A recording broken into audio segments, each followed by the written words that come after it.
Welcome to Rates and Barrels, presented by E-Trade from Morgan Stanley. It is Wednesday, July 30th, trade deadline eve in Major League Baseball. Derek Van Riper, Eno Saris, Jed Lowry here with you, hoping that it's an active trade deadline here on out and not a trade deadline, since we have our live stream at 6 o'clock Eastern. We have the deadline itself on Thursday. We're going to go live 1 hour before that, 5 Eastern, 2 Pacific. You can join us on our YouTube channel. Keep us company in case nothing happens, but we're going to talk about trade deadline trends over the years. I think that is going to make me more optimistic about what we're going to have to talk about tomorrow. And we've got a lot to talk about today because there are some injuries. There was a front office extension earlier in the week that we didn't get to yesterday. So we're going to talk about the Jed Hoyer extension. We're going to talk about both teams in Ohio, the Reds, kind of pushing themselves into the playoff picture at just the right time. And a question from one of our loyal listeners, wondering what Guardians fans really have to look forward to right now, which is a fair question to ask because the wheels really have fallen off in Cleveland over the last few weeks. Got a few trades that we ourselves would like to see, trades we'd make if we were in the position to make them. So tons of ground to cover today. As a reminder, you can join our Discord with the link in the show description. If you're watching us on YouTube, hit that like button and subscribe to the YouTube channel if you haven't done so already. All right, fellas, let's talk about the Cubs. They extended Jed Hoyer on Monday. It's a multi-year deal, according to Sahadev Sharma from The Athletic. We don't know how many years into the future, but the contract was going to run out at the end of the season, so getting that done prior to the trade deadline maybe nudges Jed Hoyer to make moves that impact the club beyond this season. Maybe it makes them even more aggressive at the deadline because he's building a team that he'll also be the president of baseball operations for beyond the 2025 season. Patrick Mooney had a good recap of what has happened in the Hoyer era. Jed Hoyer took over in that role from Theo Epstein after the 2020 season. That includes the unpopular decisions of, non-tendering Kyle Schwarber and not keeping Anthony Rizzo and trading Javier Baez, which did bring back Pete Crow Armstrong and then helping to rebuild the farm system. So I think you have two trains of thought when you get reaction from Cubs fans on this. The first is, we haven't been to the playoffs with Jed Hoyer in this role. And for the more patient folks out there, it's we're going to go to the playoffs a few times as a result of what Jed Hoyer has done. So I'm curious, how do you grade the work of Jed Hoyer to this point? And do you feel like the Cubs are in a much better position for the long haul today than they were when Jed took over? I mean, in terms of wins and losses, it's like a C. He has a 373 and 382 record, a below 500 record as the GM. Now, of course, that's during a rebuilding process. And so maybe it's more fair to grade him on this finished product. And I would still hesitate to give him an A, as much as I love this lineup, because while he was doing all this work, working on this team, to some degree, I feel like he neglected pitching. The pitching strategy in Chicago has always had me sort of scratching my head. Haven't figured it out. And, they neglected the bullpen for a long time. And I said, well, that's because they're rebuilding. And then, they finally put together an okay bullpen. This is the best bullpen they've had. And I still don't think it's one of the top 5 bullpens in the league or 10 bullpens in the league. We're talking about what they need at the trade deadline, and they need starting pitching more than any other team. I have them number 1 as needing starting pitching. That's a huge need. That's really obvious to everyone. That means that everybody is going to try and rake him over the coals when they talk to him about starting pitching. They know I know you need 2 starting pitchers. So I'm going to try and work you as hard as I can. So I'm going to give him a B. He did a great job with the lineup. He put together a good lineup. I think he made the right decisions with those older Cubs. I think that in hindsight, you want Pete Crow Armstrong. You want to trade away those guys and not extend them. And as good as Kyle Schwarber's been in Philadelphia, I think it was the right decision for the Cubs at the time to do what they did. I don't know if they needed to non-tender him, but to move on from those guys made sense. The lineup is good. Pitching, I'm going to give him a C on pitching, an A on the lineup, and a B overall. Jed, do you have more favorable grades for your fellow Jed? Yeah, right. Funny story about that.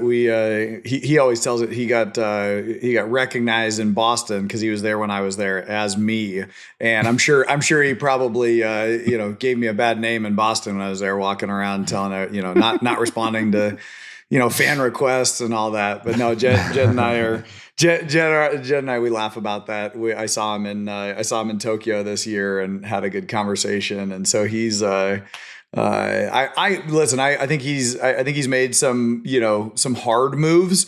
Just like Theo had to do in Boston with Nomar.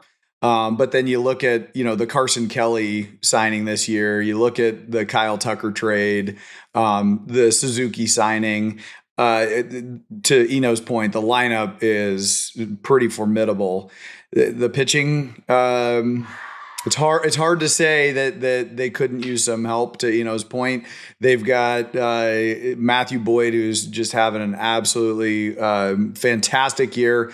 Imanaga, guy that another fantastic signing, a guy that kind of flew under the radar in that free agent year and has performed just really well. So I get the extension. I mean, this is not a hard, it's not an easy job, and I think he's done a great job and has earned that extension. In terms of grade, I think we'll have to. I'll hold that back until I see how this team performs in the playoffs. But I think he was worthy of this extension, and it's kind of got this organization going in the right direction. Yeah, I mean, I think they ran the risk of tumbling to the point of being the third best team in the division for several years. That was a possibility. And I don't think that's what happened. I think on paper, coming into this season, many people thought they were the best team in the division. Maybe they still are. They're in a battle with the Brewers right now. The Reds, as we're going to talk about later, hanging around as well. And I think as long as they go out and make the big upgrades, and maybe the series they're having right now with the Brewers getting beaten the first two games of that series in Milwaukee, maybe that's also that extra nudge that they will need to say, all right, we're going to be the bigger market team. We're going to go out and be more aggressive. We're going to give up some long-term value for both short-term and long-term upgrades. So they've got an interesting collection of prospects. I was just looking at their organizational rankings. We talked a lot about Matt Shaw at the beginning of the season. If you were going to upgrade at third base and make other upgrades to the roster, maybe Shaw's in play. He'd be their best player on prospect list going into the season. Kevin Alcantara, Cade Horton's helping them right now, so I don't think Horton's going anywhere. But Kevin Alcantara maybe could move. They have 4 guys actually at AAA right now in their top 10 over at Fangraphs. James Triantos, Moises Ballesteros, who just came up on Wednesday, Owen Casey, who has put in some trades before, and Brandon Birdsell. And if you're in the Cubs position and you have 4 guys like that in that position, you have a cupboard of near major league ready players that are very likely to move at a trade deadline anyway. So if you don't see spots for those guys down the stretch and in 2026, those are probably your best players that you can move to upgrade that roster and try to go over the top this year.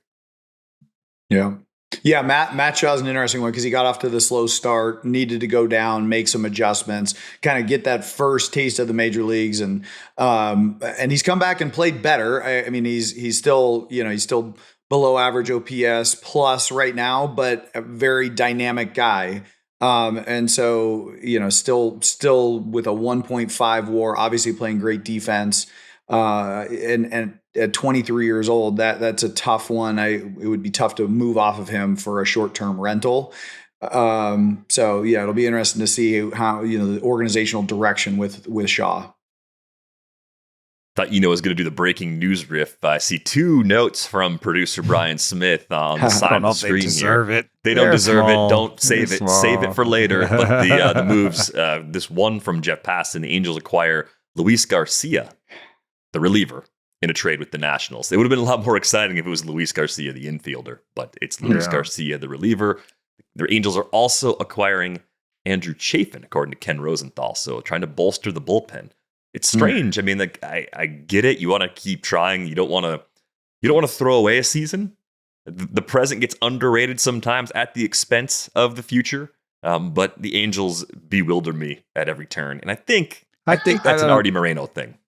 Yeah, but also like, a rental reliever, like I don't think it's costing much. No, So, it doesn't hurt you much long term. So if you're just yeah. saying, hey, let's just patch up the roster and see where it goes, maybe we're the last team in the playoffs. In the field in the AL, a little more open this year. So I don't think I have to dunk on teams that are still just hanging around because anything could happen. It does make you wonder if Taylor Ward is really going to get traded or not. I mean, that's their big piece because he has another year of team control too. So they could say, hey, we're building towards something and we need him for next year. So. Yeah, I mean, especially after losing Ohtani, how do you kind of build a little organizational momentum? I like this as they're 4 games back of the second wild card spot or third wild card spot, and so we're right in the thick of it here, and they swing the bats well enough, I feel like, to get in, and if they can add a little bullpen help. You never know where those things go. And, the Mariners have collapsed before. The Astros are in the middle of a really poor stretch that has to do with injury. And look at that. That's a segue. That's a segue.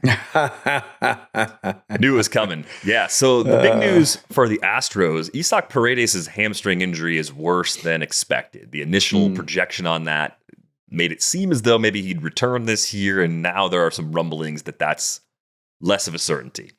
So it puts the Astros in a situation where they definitely need a bat. Maybe more than one. We've talked about them before as looking for outfield upgrades. I think we've tried to trade Cedric Mullins to the Astros among like 5 other teams at various points.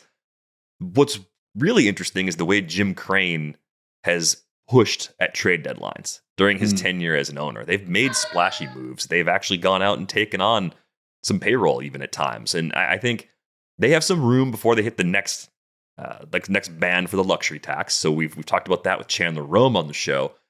There's a couple things floating out there. Dylan Cease, I think, was some name that Ken Rosenthal had in a report. They were looking to maybe upgrade the front of that rotation, like one more piece to put alongside Fromber and Hunter Brown. You get 3 of those guys together, and that's as good as any trio you're going to find in the postseason.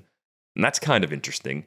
But there's also a rumor that they're talking to the Twins about Carlos Correa, a reunion with him. So, I mean, there's a lot of different ways. Yeah, to play third because eventually Jeremy Pena comes back. And there's a lot of different ways the Astros could shake things up and add to that roster and continue pushing while their window is still open. And this Paredes injury seems like that's going to drive things even more into that aggressive direction. How much does Jim Crane want to reset? Because last year they were over the first threshold at 244, and this year, by Fangraphs, they're under it at 235, 236. So if he wants to stay under, it's Ramon Urias and I don't know, Ramon Urias and a reliever. Maybe Cedric Mullins. I think you can actually stay under that way. But if he wants to go over, then things open up. I do think that I get the vibes that Arizona's asking too much for Suarez. I mean, you had the 2 major teams that were going to get Eugenio Suarez were the Yankees and the Mariners, and both pivoted. That tells me something. So, if they are as disciplined as they've been in the past, I feel like the Astros will maybe go the Urias and Mullins type pathway. It would be... They would tell themselves, Yordan Alvarez is coming back. We have one of the better 1-2s in terms of starting rotation. We're in the division lead right now. Our bullpen is pretty good as it always is. Like, we just need some rental patch pieces to get us there. And I don't think you would be crazy for following that train of logic or that logic as well. So I wonder what they have expectation wise for Christian Javier. I think he made another rehab start 4 or 5 days ago now. Yeah, and Luis Garcia is finally starting too. Yeah, I mean, guys coming off of major surgery, like we know that it doesn't come all the way back right away. It's depth. It's maybe some help, but I don't know if that keeps you from at least trading from back end guys that help you in the short term. Like maybe you're not going for the impact at the top in Dylan Cease, But we put together some trades that we would actually make. I was thinking about the Twins even before I saw the report about the interest in Correa. I actually thought Joe Ryan, who still has years of control left, would be a better target than Dylan Cease, along with Willie Castro. Get both in a trade together because they're also going to be inexpensive. So it ticks that first box. It also puts the Astros out in front of Framber Valdez leaving via free agency because that is looming at the end of the season. So you're replacing Valdez after the year, and you're getting the upgrade you're talking about with Cease, probably from a guy that's been just more consistent than Dylan Cease, still makes an impact. And then with Castro, you leave the door open for whatever else is out there in terms of one more bat, because Castro can play enough spots capably to get you through the injuries you're dealing with now. And eventually he probably settles in as your primary left fielder once the rest of your depth chart gets healthy. And that's why you were highlighting Kevin Alvarez. I thought you were making a Cubs deal. Kevin Alvarez is 18 years old, or 17 going on 18. He's in the DSL and was an amateur signing for them this year. You have to think he's far away. As an Astros team, maybe you think we are right in it. Maybe that makes sense. Yeah, something along those lines. Alvarez plus other stuff. But the Twins, I mean, there might be an ownership change. Cutting costs is going to be important for that sort of process. Like, I think the Twins could be one of those actors at the deadline that also helps shake things up a lot. And that was the best I could do without getting into the gymnastics of how the financials would work to reunite with Carlos Correa, which is a fun story at the very least. I mean, if it doesn't happen, it doesn't happen. But I have a harder time figuring out how that actually comes together. But also, maybe if the Astros are willing to take on that money, that's part of how you get Joe Ryan into the deal. Maybe that turns into some kind of blockbuster.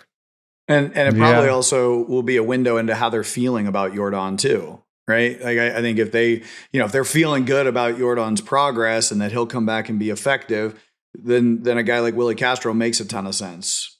Because you can move him, put somewhere else after he plays third or whatever. Yeah. Mm-hmm. Yeah. And you're not as focused on the bat as much as the defensive versatility. Exactly. I think, maybe AJ Bluebaugh, could be a second piece in there. I like him as a starter.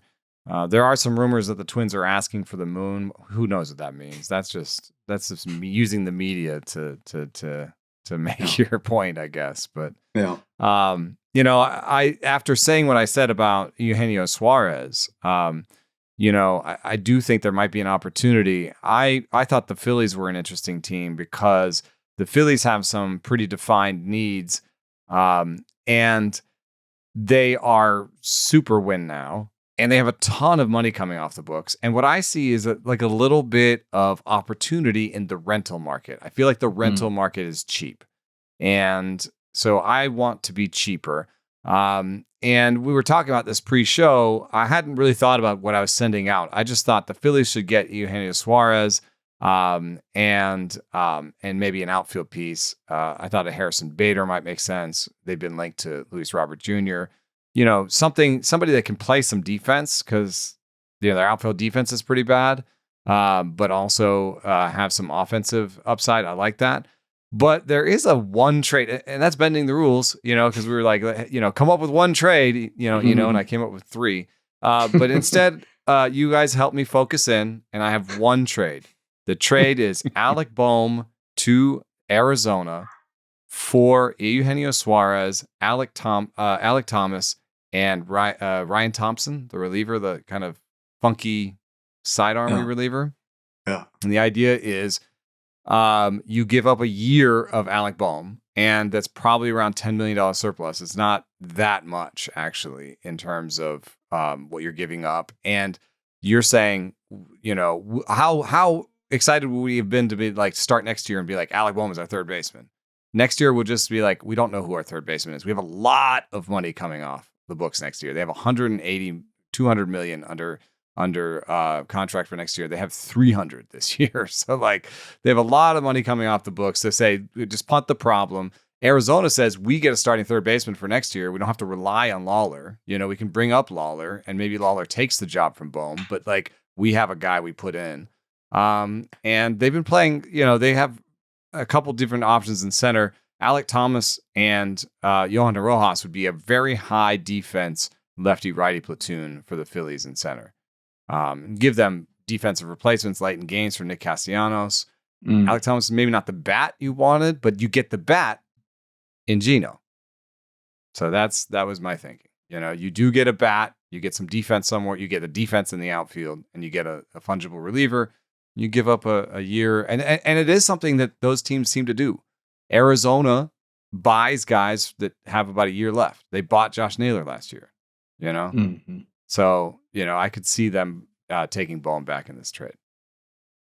Yeah, I think Bohm at least solves that problem for next year, even though I'm on the side that just wants to see Jordan Lawler play. Just let Jordan Lawler have a spot in the big leagues. See what happens. Bohm at least gives you a little more floor, a little more insurance. And I imagine Arizona looks at their core and says, well, we're not in a rebuild. We're just trying to get over the line and get back into the playoffs again. And they're not that far away. So that might would be satisfy one of the ways a high to do it. asking price too. I mean, it is a major league player. It's not, it's not a 17-year-old in high A, So it's been quiet at the deadline so far. Jed's got some trades. I'm gonna get to those. I got those. Okay. All right. But I wanted to throw this in here. Like, why has it been so quiet this year? Because the good guys over at Cespedes BBQ did some digging. Look back at the last 25 years worth of trade deadlines using, I think they said, it was Retro Sheet plus Baseball Reference. And they have trades by day in the days leading up to the deadline. If you're watching on YouTube, you got to go full screen mode to see this, or just follow Cespedes BBQ on Bluesky, and you can go back and look at the original post. But usually you see a trickle in the 5 or 6 days leading to the deadline. Day before, a spike, and then day of, that's when it all hits, right? The late flurry has become the norm. So should we be nervous with all the odd things that have happened so far this year that are chipping away at the players that would be dealt? Should we be nervous this year's going to be an outlier, or does that chart tell you, hey, the floodgates are going to open as soon as we shut down the pod for today, as soon as we say goodbye, trades are going to come flowing in, and right on through the live stream tomorrow, we're going to get deal after deal after deal. I mean, there's no motivation like a deadline. I think, and it's the only deadline now, right? Yeah, you can't do the waiver moves anymore. Yeah, exactly. So the screws get put on you, and you got to make a decision. So I think that probably, to your point, with the one deadline, it forces GMs to make decisions earlier in the season and creates a lot more excitement, because there's still a lot of teams that feel like, they're in it, versus a month from now, you're going to have a much clearer picture of, who's in the race. Yeah, I think the over-under is going to be around 40 trades still. We've had over 44 for in the last 4 seasons. And if you take 2020 out, we've been holding steady at sort of 38 to 40. So we're right now at around 12, I think. You have to update this chart for what we're at today. And we should get at least 20 on the deadline. So that's, I think we'll get to around 40, maybe 38, 40. Maybe it won't be as much as last year. Last year was 59 trades with 32 on the deadline. That is the most that they had in their data set.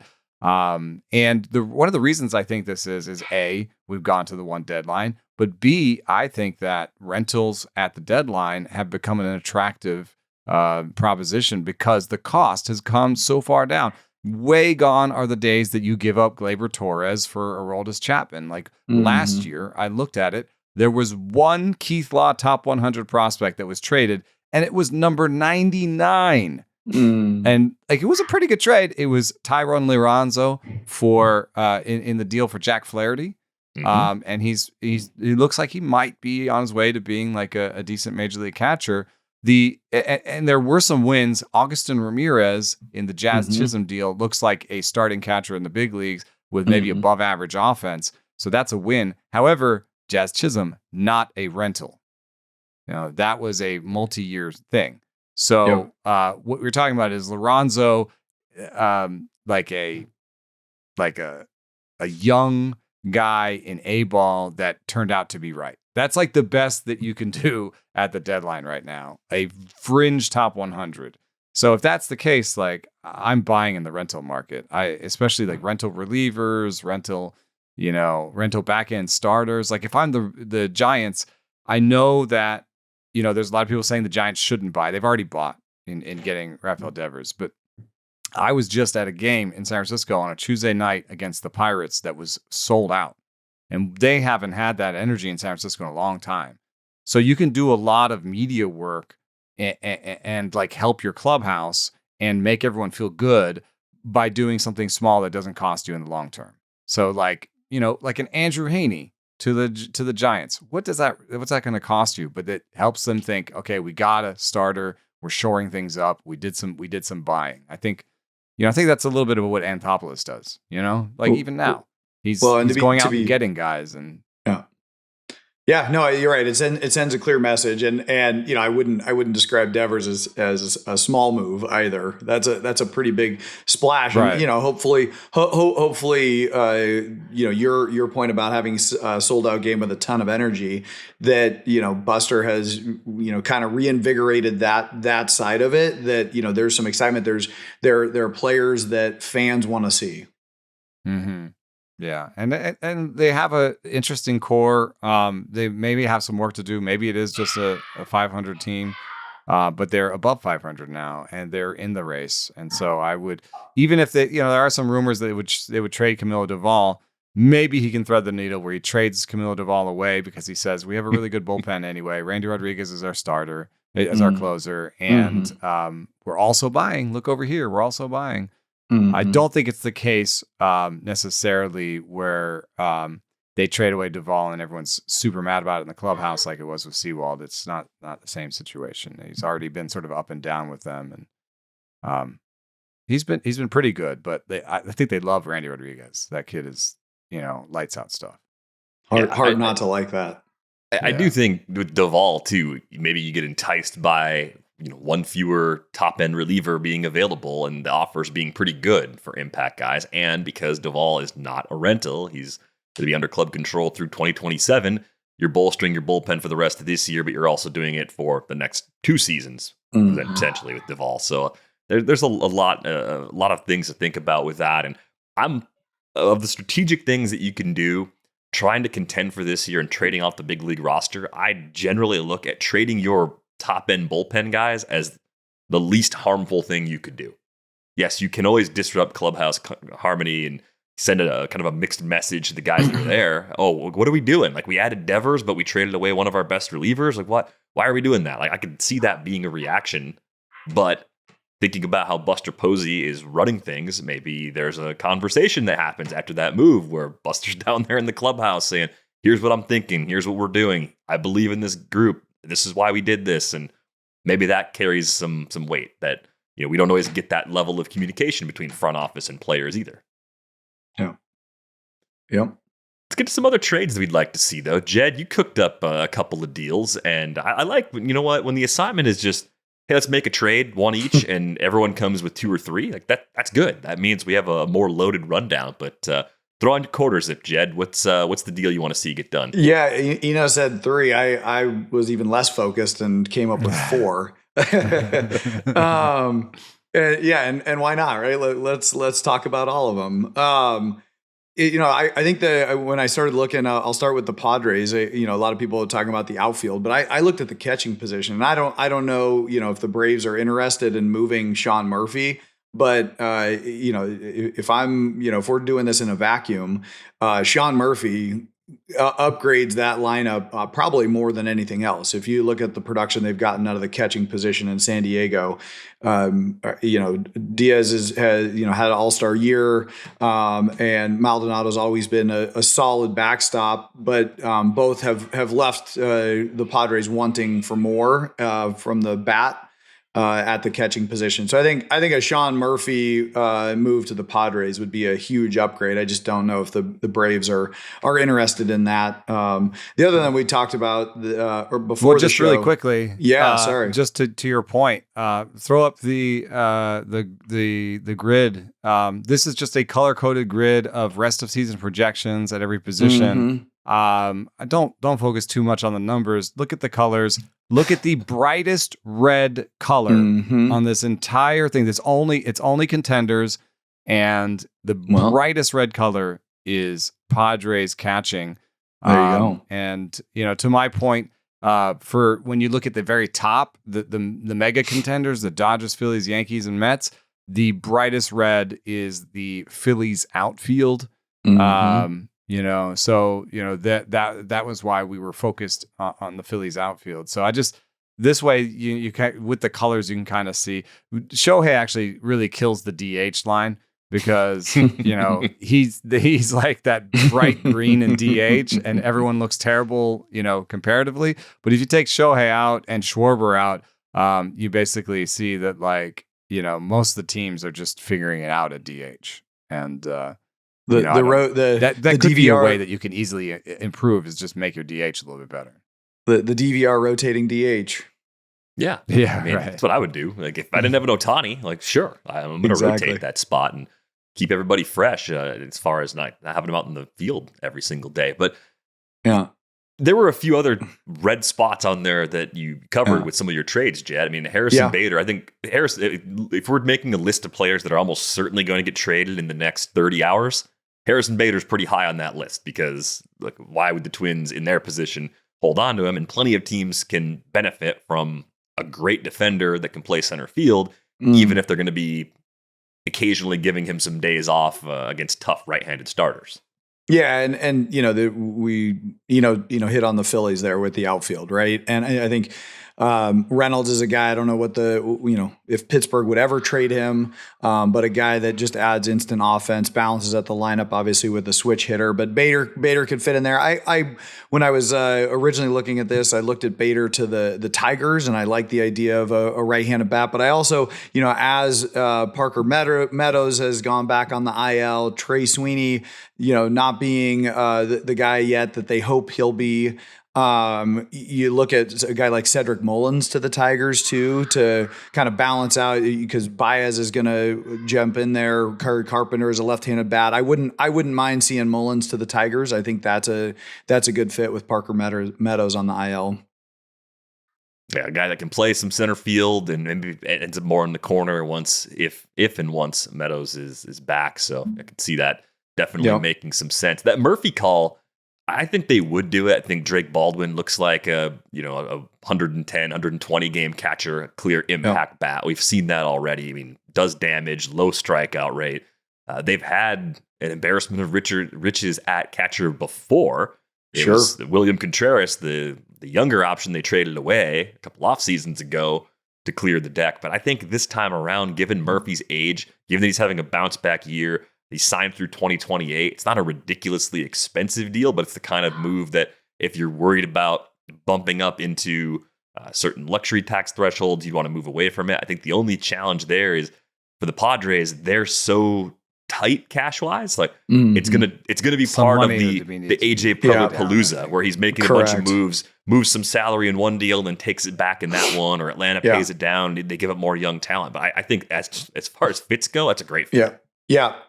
Yep, I agree. And I mean, the last one that we talked about a little bit, I look at the pitching with the Rangers, particularly with the two guys at the top, and I'm just looking, how do we find a way to upgrade, that lineup? And I like Ryan O'Hearn with the Rangers. I think with, they got Rowdy Tellez, and, I think Rowdy's been a good player, but Ryan O'Hearn is an upgrade. And, he gives them another formidable left-handed bat and a lineup that, is really Seager, and Evan Carter's come back a little bit and played well, but it's not a huge cost to them, in theory. And I really like what it does. I still think that they could use that back end. I said this a couple weeks ago when we were, they were my wild card, my dark horse in the playoffs. I still think a back end arm makes a ton of sense. But as we were focusing on hitters for this show, at least I was. I really like O'Hearn with the Rangers. Yeah, I think one thing that's difficult about the Rangers' need in the bullpen is that it's one of those situations almost like the Blue Jays where, I mean, yes, they could go get like an Anthony Bender and it would help them a little bit, but I feel like an impact reliever. It's almost like more impact reliever than just any reliever than situational reliever. I don't know what the Royals' plans are. Extending Lugo might be one thing. I think like, in terms of like not spending at the top of the market for Helsley, maybe Carlos Estevez to the Rangers makes sense, where you're getting a guy whose closing experience definitely has the stuff to be kind of a mid-level closer. And maybe you're not spending, Helsley's going to be probably the most expensive reliever that changes hands. I don't think John Duran gets traded. So I think Helsley's going to be the most expensive reliever that gets traded.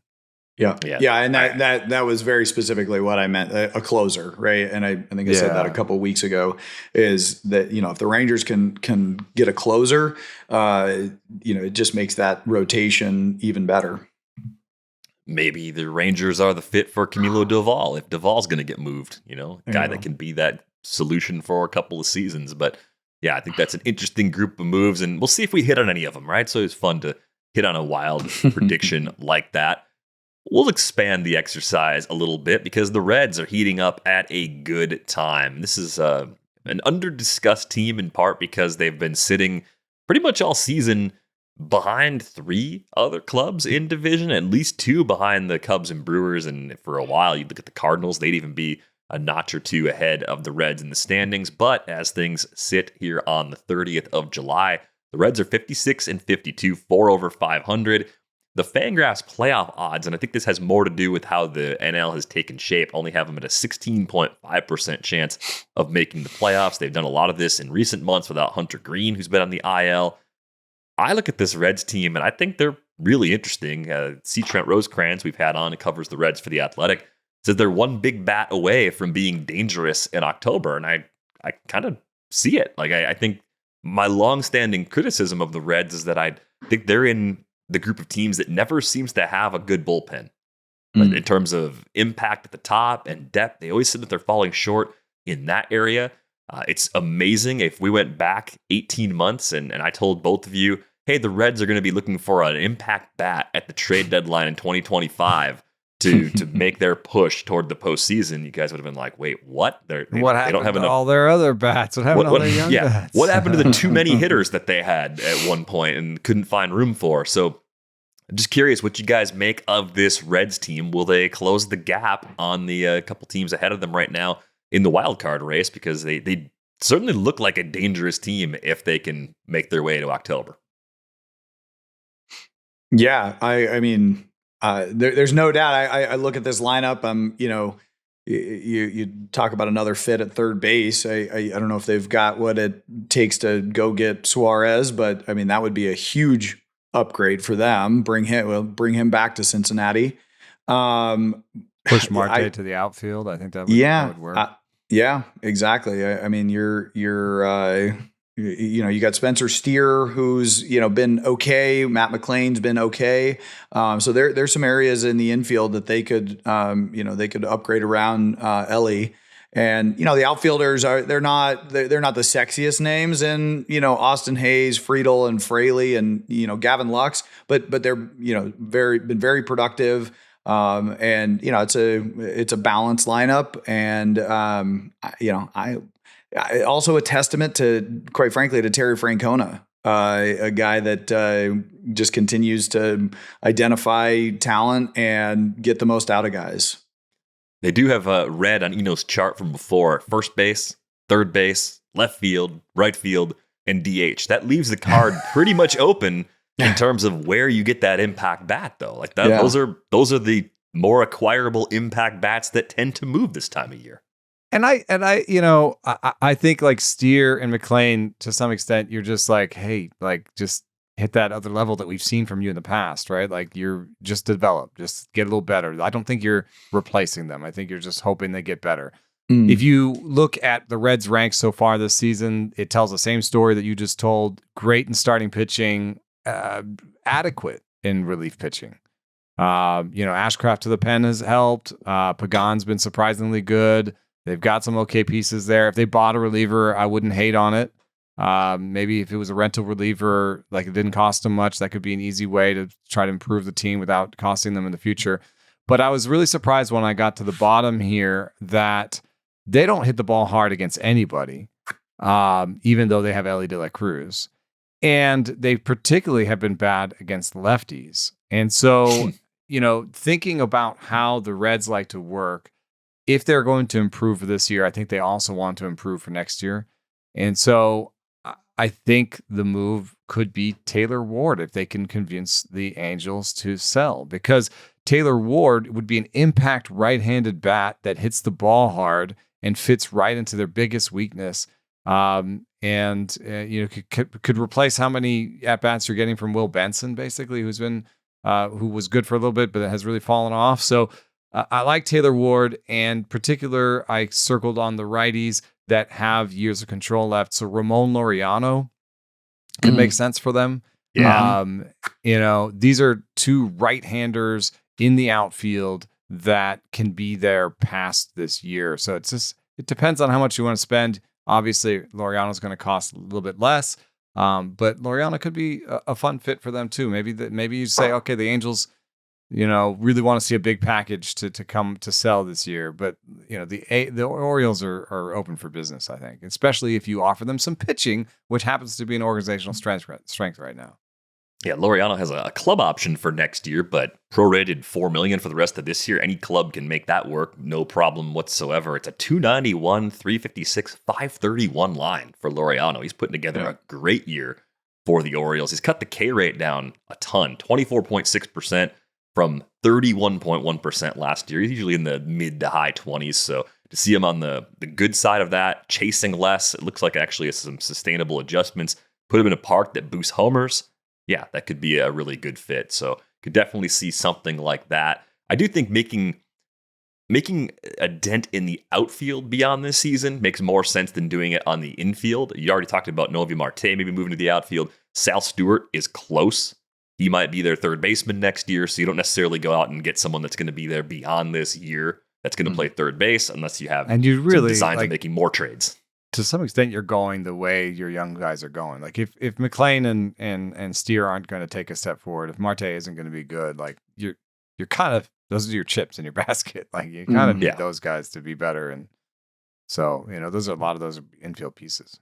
Yeah. Or do you trade them now and try to get a piece that, you get 2 years if you got somebody behind them.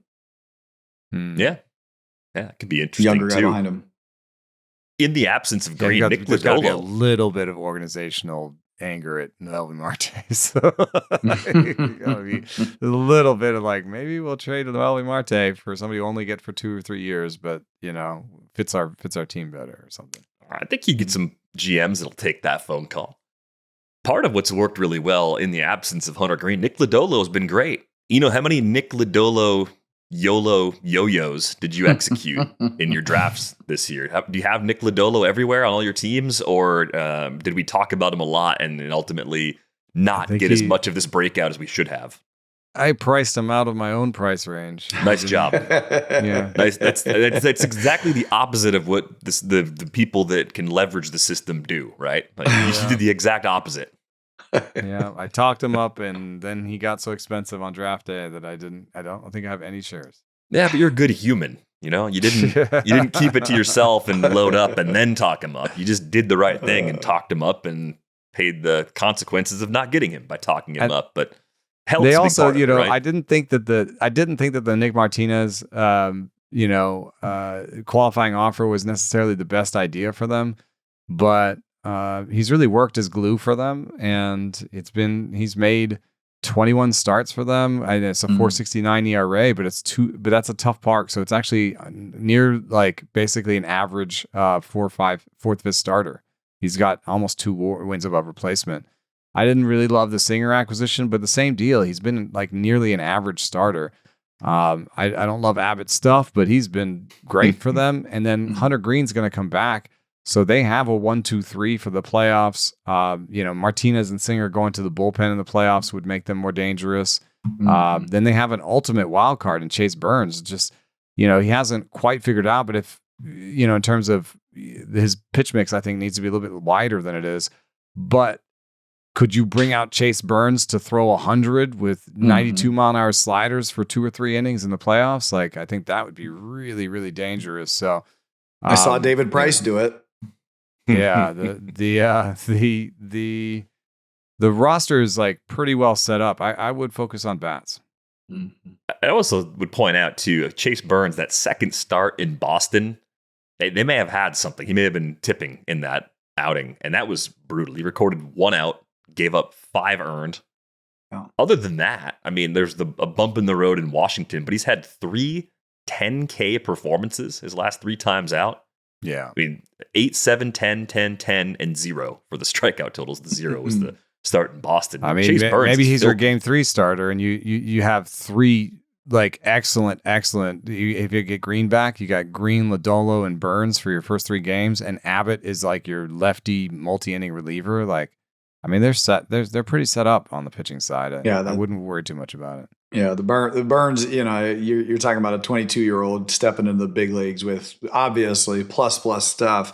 But just walking guys and when you pitch in the big leagues, it's a different situation. He could go to any minor league lineup and dominate them on pure stuff. That just doesn't happen in the big leagues. He's got 45 strikeouts in 27 innings. That the stuff is there. He's also, with that 30 hits and 12 walks in 27 innings. So, the stuff obviously doesn't match up. But you got a 1.5 whip with 45 strikeouts in 27 innings. You're just, you're refining your craft as a 22-year-old. He's been basically 60-40 fastball slider too. So I think, guys are keyholing, the fastball's maybe not as great of a shape. I mean, it has great velo, but people can catch up to it in the big leagues. So, I think people have just been kind of sitting fastball and getting it sometimes.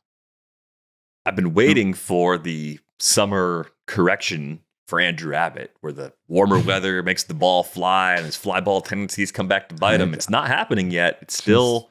I'm just going to be wrong about him.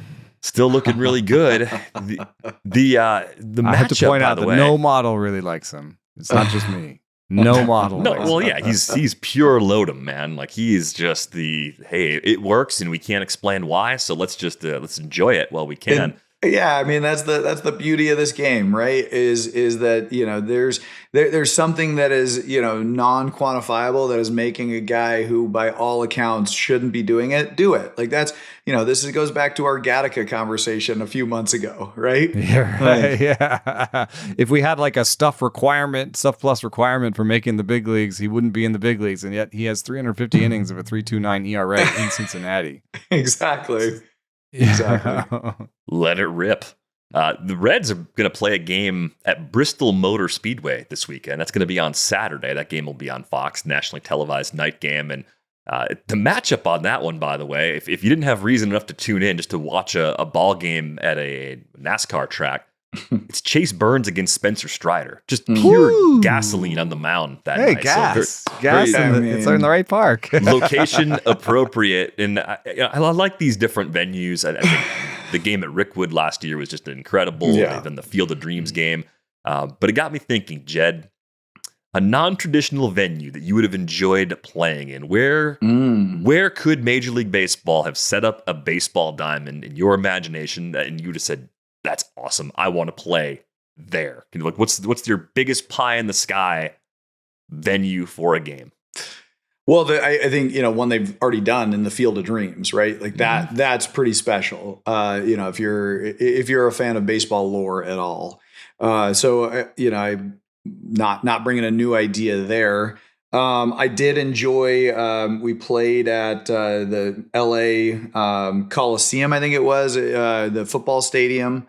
That was a lot of fun because it was like 240 feet down the left field line. So hitting balls, right. I think it was right-handed. I was hitting balls like way up there. I'm like, whoa, this is a lot of fun when you're hitting balls 50 rows up as a skinny kid. Yeah, I'm going to go back. I'll stick with my Field of Dreams. I think that the lore of the cornfield is just that's about as good as it gets.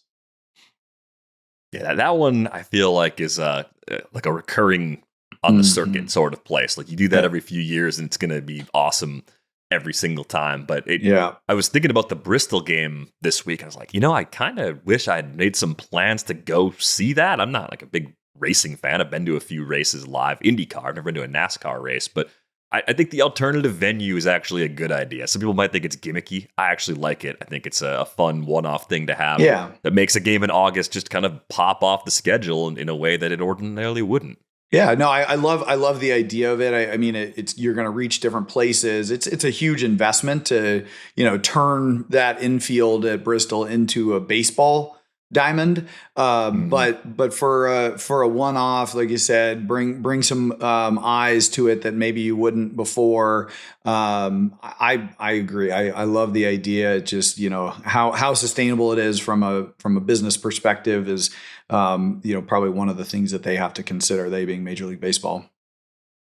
Yeah, I think parks that used to be baseball parks or are baseball parks are got to be a little bit easier. I keep thinking the Alaska one, some sort of 3 a.m. game in Alaska. Something crazy. There you go.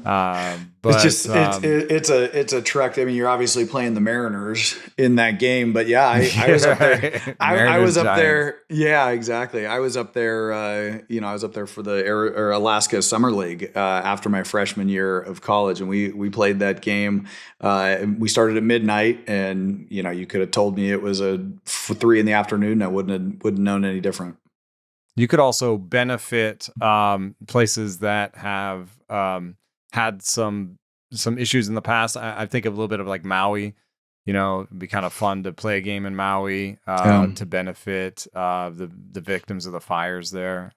So you can kind of move it around. If it becomes more of a benefit thing, then you could kind of use that to do some good and help some people in different places. Just go to smaller parks. Now, the nice thing about a smaller park is now you're like, ooh, what if I get to see a major league game in like a place that has 15,000 capacity? That's kind of fun, Then the tickets are really expensive. And I was looking at Bristol and being like 150,000 people capacity. Like, what is it like to sit way up there? And and my first reaction was like, pass for me. But those tickets can't be that expensive way up there. And, when you buy a ticket way up there, you sit maybe 2 or 3 innings up there. And the rest of it is tailgating and walking around and, enjoying the concourse and just the whole experience of being there for the day. So I'm going to give this 2 thumbs up, even though I can't imagine having the 156,000th worst ticket.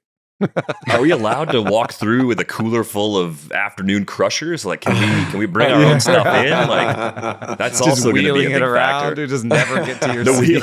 We got the Yeti on wheels, just loaded up. We're going up there. Come on up with us. Producer Brian wondering if you're angling for Maui for a live podcast. Which, we'll put that request in automatically. Like, if there's ever a major league game played in Maui, we definitely want to cover it live with live podcasts. And here you're going to go to that trouble. Make a whole series out there. Play the Dodgers Padres series out there. Yeah, we'll all be there. Hawaii Baseball has produced some guys. Yeah, we got the Wongs, but there's I think a reliever for the Mets just came in. He's from Hawaii, so Shane Victorino. The Flying Hawaiian, most famous. Yeah, so it'd be cool. That has the added benefit of sort of maybe helping reawaken some of the interest in baseball in Hawaii as well, because they've kind of tilted a little bit more towards football recently. Yeah, I'd like to see something like that. Be fun place to stage a big league game. Let's get to one last question. We took a little trip to Ohio. Let's just stay there. We're coming back from our fantasy world, coming right back to Ohio. That's not meant to be shade at Ohio. It's just we're coming back to reality. Where do the Guardians go from here? What do Guardians fans have to look forward to? A question from Alan Chen, longtime listener of the show, and it's like for this year, maybe not much. You got Jose Ramirez, future Hall of Famer. You get to watch him every day. Yeah. Our guy Kyle Manzardo's out there. Maybe going to hit 25 homers this year. That's kind of fun. I think the question for me kind of spins more into a multi-year focus. I mean, they're 1 below 500. They got a 12.7% chance of making the playoffs. Who knows? Maybe maybe they play really well despite all of this and end up grabbing the last playoff spot. That's possible. It just doesn't feel great right now to be a Guardians fan. Do you guys think we're going to look back at 2025 as a bump in the road for a team that's had a lot of success going back about a decade now, and they're going to continue doing the things they do, grinding that roster, keeping payroll down, finding guys that produce, and getting back atop the AL Central despite projections that rarely want to put them there? Because it's going to take a few things. It's going to take Tanner Bybee bouncing back from the season he's having this year. It's going to take Gavin Williams putting it all together. And it's going to take their system, which is actually in decent shape. Cleveland has 5 future value 50 players at AA or above right now. Travis Bazzana went 1-1 in the draft last year. Chase DeLauder, hurt right now, but close to the big leagues. Parker Messick, one of my load-of-me pitching prospects that I like on the mound. He's not far away. Cooper Engel, who's a catcher, and Angel Janau, middle infield prospect. So they've got talent close to supplement this roster. How do you think this is going to look in the long run? How do you feel right now if you're trying to project Cleveland's next couple of seasons? I think it's okay. They're projected to be basically a 500 team going forward. So you're not starting with a team that has a decimated roster and needs to build all over the place. And even as far as this betting scandal goes, if they lose these guys, you're talking about losing a back end of the rotation guy and a reliever, which, I know it is one of the better relievers in the game the last few years, but it's not your starting shortstop that you signed to like a 15-year deal. It does get worse than losing your closer. So I think these are things that they can step by. I mean, Cade Smith is going to, I think, step into the elite level of closers himself, and they seem to be pretty good at developing relievers, which is a sign of a healthy pitching development program. I think they have, you kind of want more for Bybee out of and Gavin Williams, but I do think that might have another level. This could be just one of those years that's sort of in the part of the developmental process, so they could really become a 1-2 next year. I think that they are one of the most disciplined front office groups in baseball. And the evidence I have for this is that they are really careful about 40-man rosters, and like they're always trading, to think about how their 40-man roster is situated now and 5 years in the future. And the other piece of evidence I have is from Andy McCullough's great piece. That's he's got a whole series up that's really great. But he had a piece about the different personalities of front offices at the deadline, and he called it the Cleveland grind machine. And he said that the front office for Cleveland is the Cleveland grind machine, that they are really, they try to make group decisions that are really disciplined. They are always asking for one more piece. I know it was in the context of them being really annoying to deal with, but that's probably, if you think about your fantasy league, you can think of a person that's the grind machine in your fantasy league. And, I feel like those guys do get an extra piece, because they go back and ask for it, and they are disciplined in that way. So I think that they make good trades. They have a healthy pitching development program, even if the last two haven't been exactly Shane Bieber. This is a pretty good development program, and they have a lot of guys who are close. You didn't even mention Juan Brito and CJ Kayfus, which may not have the same the same upside, the same sort of 50 value, future value, but they look like they can be role players in the big leagues. So they do have more guys on the way. And, I hope that they don't trade Stephen Kwan, because I feel like this team is going to be good soon, and they don't need to trade away a guy that has that many years of team control left. Yeah, I think the pitching side of it, I agree. They know how to develop pitching and get guys to perform consistently on the pitching side. I look at some of the young players they've brought up, from the bat perspective, and it gives me a little bit more pause on how their position players are developing and coming up to the big leagues with an approach and the ability to perform every day. Jose Ramirez, obviously special player. Steven Kwan, anybody puts him, in their lineup. And then I look at the rest and man, like I said, I think they're even Manzardo, who could get to, 25 homers. I just, there's some pause to me in how these young bats are coming up and producing at the big league level. So I don't know. I have full faith and confidence in Stephen Vogt, though. I mean, I would be that's the guy that I would want leading my club. But I think from an organizational perspective, because it's not like these young guys didn't produce in the minor leagues, but then they come up and just it hasn't translated. Yeah, and it's different types of players too. Brian Rocchio had a 50 grade hit to a future 60 as a prospect, and we're talking about a 74 WRC plus now in 700 big league plate appearances. It's still possible he'll get better and get close to being like a league average type bat. That's the sort of the floor I would expect for someone that gets that kind of grade on their hit tool, and it just hasn't clicked yet. Bo Naylor, different type of prospect that him and Noel are kind of more the like swing and miss, but like you hope that they hit the ball hard guys, and that hasn't really worked out. Yeah, and I think some of the adjustments Naylor made in 2022 made me think that the ceiling was really high there. He hasn't quite reached that ceiling yet, so it is a lot of questions on that hitting side. In that swing and miss group, and what I've been told is that they asked Nolan Jones to swing more at strikes, which at least they're not telling Nolan Jones like, hey, you swing and miss too much, like stop swinging at bad pitches, right? Like they told him, no, be more aggressive on strikes. So I've heard like they're trying, but the list of guys below 100 WRC plus that are young includes Angel Martinez, Nolan Jones, Gabriel Arias, Daniel Schneemann, Bo Naylor, Brian Rocchio. Lane Thomas goes there and gets terrible.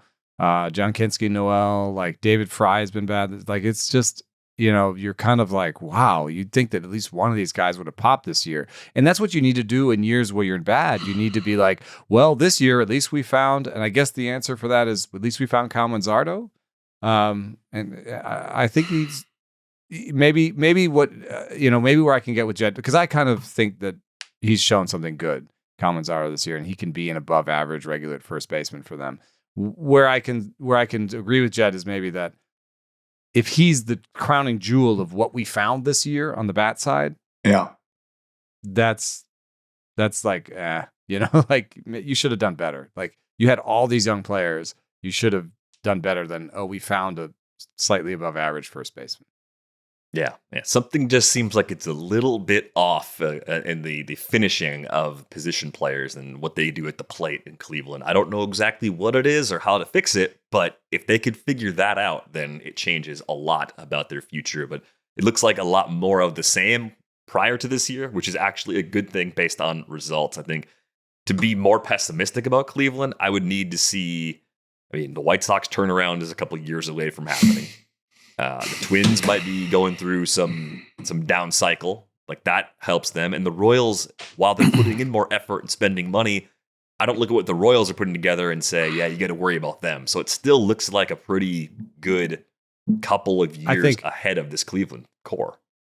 I have one possible solution for the Guardians that does mirror what they did with pitching in the past. And I think one thing that has happened with the pitching development in Cleveland is that the rest of the league has caught up. A big part of what they used to do in Cleveland is get guys with command and control and a good breaking ball that hadn't done weighted balls, and then give them weighted balls. And that's to some extent true for Tanner Bybee. He did weighted balls right before he got drafted in 2020, and he got a big velo boost. And so, the problem is that now everybody does weighted balls. Everyone does the Velo Boost programs. Every organization is doing that. So they're not unique anymore in that regard. What we haven't seen a lot of teams do, I do know that the Orioles, the Dodgers, the Yankees, and the Red Sox now do bat speed programs and with weighted bats. The Guardians are 23rd in bat speed this year. And they have a lot of guys who can control the zone and make contact. And even Steven Kwan has done bat speed training and in the past and has gained a little bit of bat speed out of it. So I wonder if there's a chance for them to prioritize developing bat speed on the hitting side and see what that does. Yeah, we'll see if that helps unlock a little bit more thump for those Cleveland bats here in the years ahead. We are going to go. I took a quick look at the news. There were no other trades that went down in the last 20 or 30 minutes, so it's a perfect time for us to end this episode and to remind you that we will go live at 5 o'clock Eastern on YouTube, on the Rates and Barrels YouTube channel on the deadline day. That's tomorrow, Thursday, July 31st, so be sure to drop by for that. That is going to do it for this episode of Rates and Barrels. Thanks to our producer, Brian Smith, for putting this episode together. Back with you, 5 o'clock on Thursday. Thanks for listening. Thanks.